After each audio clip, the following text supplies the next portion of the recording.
Okay, foundation का next lecture हम देखेंगे। अभी तक हमने क्या देखा है कि शेल के अंदर सबशेल, सबशेल के अंदर सबशेल, उसके अंदर इलेक्ट्रॉन रहता है।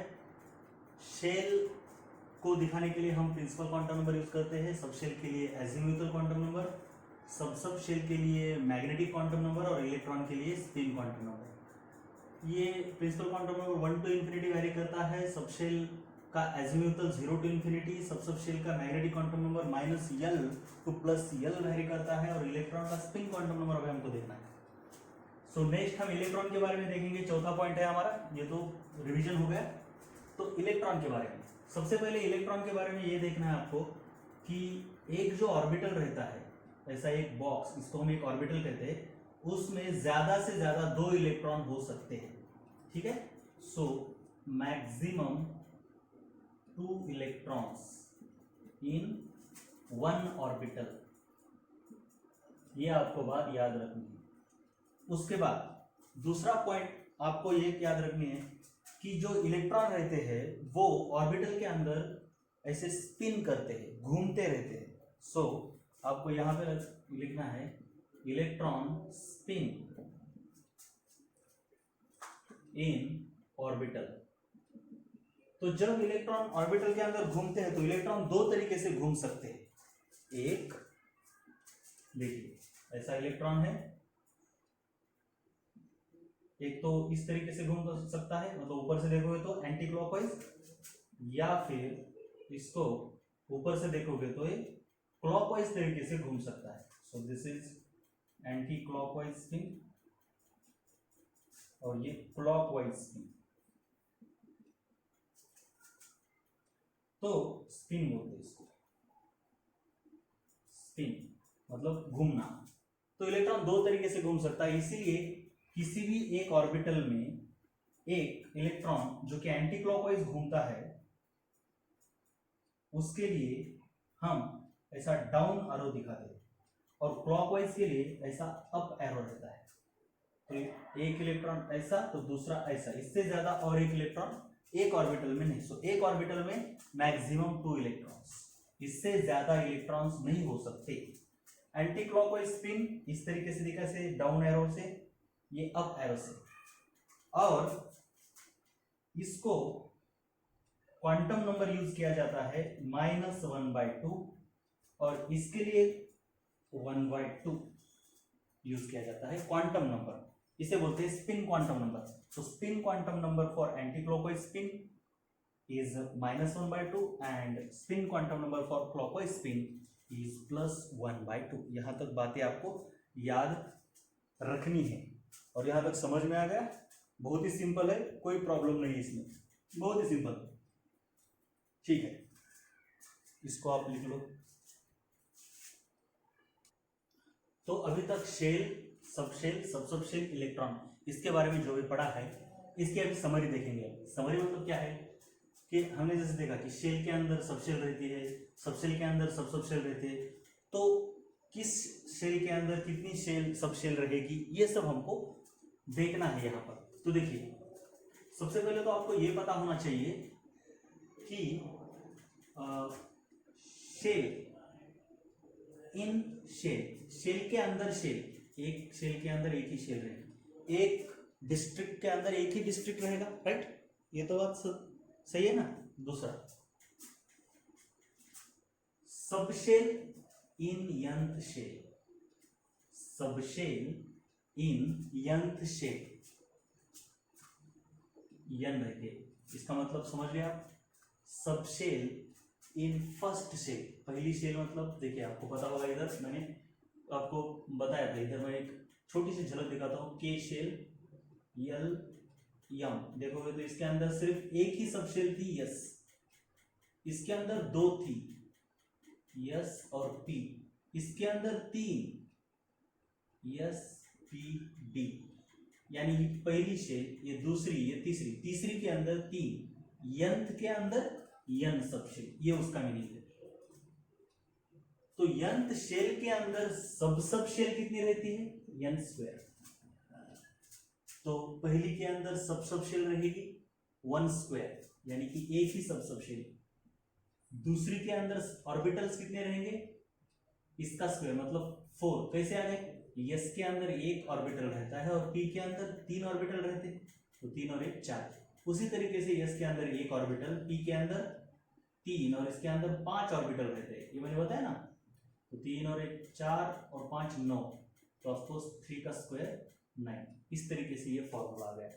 और एक सब शेल यानी ऑर्बिटल, एक ऑर्बिटल के अंदर 2 इलेक्ट्रॉन, तो n स्क्वायर के अंदर कितने electron, 2n square.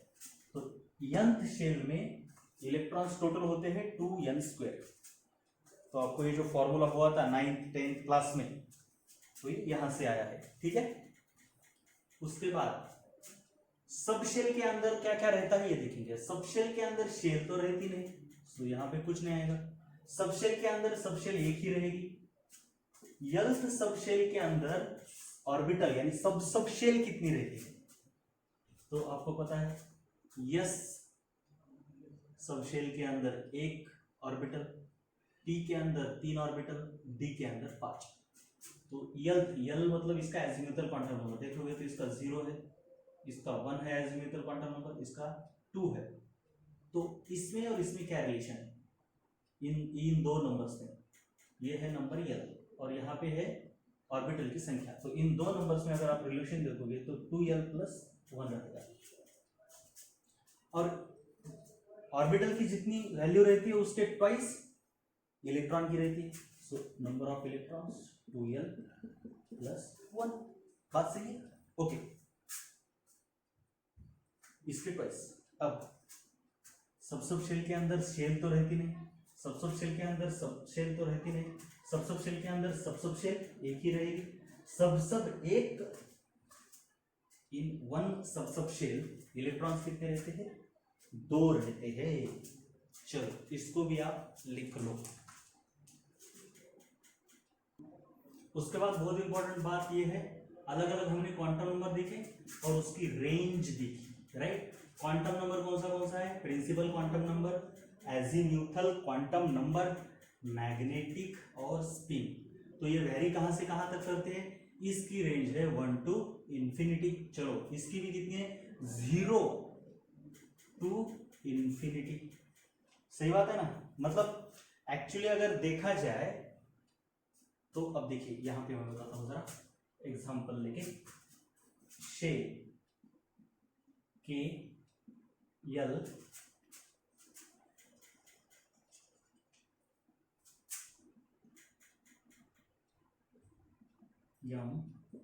N O.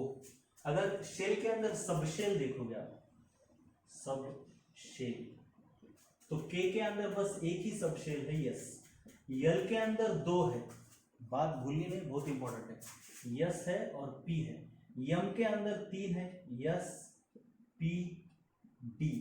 यन शेल देखिए, पहली शेल, दूसरी, तीसरी, चौथी, पांचवी, यस पी डी। और इसके अंदर कितने रहेंगे अभी, subshell, s p d f. और इसके अंदर कितने रहेंगे, 5, यस पी, क्योंकि ये 5वीं शेल है, डी एफ जी। अब सब शेल के अंदर सब शेल, अगर आप देखोगे तो ये है एक सब शेल। एक बॉक्स का मतलब होता है एक सब शेल। तो वैसे ही अब ये तो हो गई के बाद देखोगे आप ये यल, ये है यम, ये है यन एंड सो ऑन। बात समझ में आ रही। अब यस के अंदर एक ही सब शेल, पी के अंदर लेकिन 3 सब शेल। अब इसी तरीके से मैं अगर लिख दूं, इसके आगे 1, इसके अंदर 3, इसके अंदर कितनी होती है सब शेल, 5। 3 की जगह पर ऐसे 5 बॉक्सेस आपको निकालने होंगे। वैसे इसके अंदर 1 3 5 और इसके अंदर बोलो सब शेल कितनी होगी, 7। 2 से बढ़ती है सब शेल। वैसे ही इसको समझ लो, राइट। तो अगर आप देखोगे, ठीक से देखना है अभी, यल तो 0 to इन्फिनिटी हो सकता है, लेकिन अब मैं थोड़ा सा एक इंटरेस्टिंग यहाँ पे बात बताऊंगा। अगर इसका यल, अब ये सब शेल के लिए यल रहता है, शेल के लिए एन रहता है, तो सब शेल इसका यल कितना है 0, इसका यल ऑफकोर्स 0, इसका यल 1, इसका यल 0 1 2 0 1 2 3। ये 0 का मतलब नंबर ऑफ ऑर्बिटल नहीं रहता, ऑर्बिटल तो अलग, ऑर्बिटल माइनस एल से लेकर प्लस एल तक रहते हैं उनके मैग्नेटिक क्वांटम नंबर। जैसे कि पी का एजिमुथल क्वांटम नंबर यल 1 है, तो इसका -1 0 1 ऐसा है। चीजों को ग्रास्प कर लो धीरे धीरे, कोई जल्दबाजी नहीं है, ठीक है। थोड़ा कॉम्प्लिकेशन लग सकता है।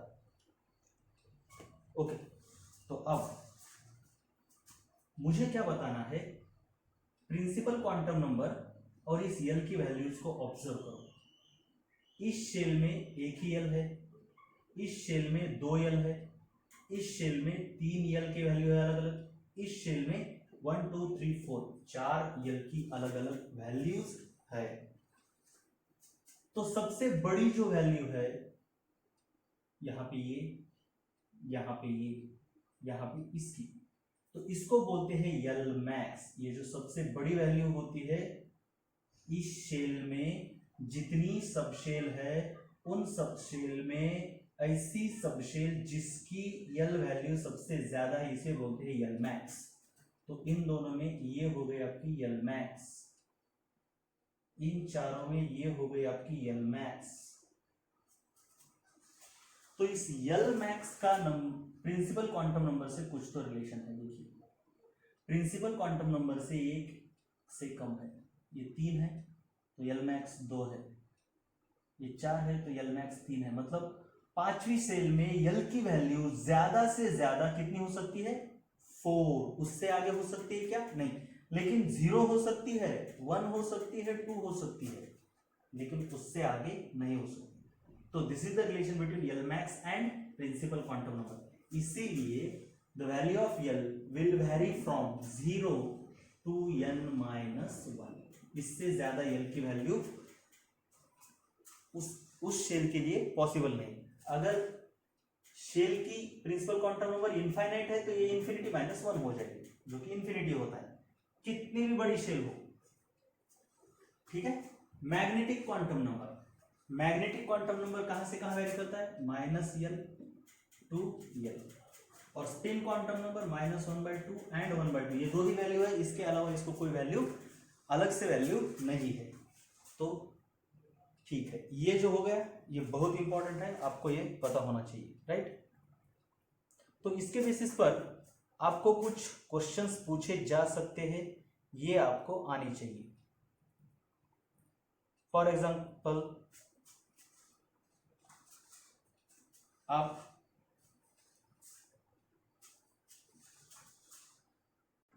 चलिए इसको लिख लीजिए पॉज करके।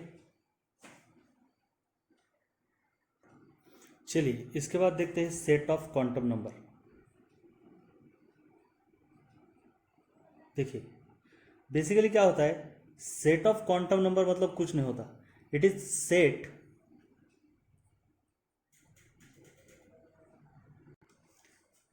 Of all the 4 quantum numbers for a given electron, n l m s। लेकिन अब इसके बारे में डिटेल में हम अगले वाले लेक्चर में देखेंगे।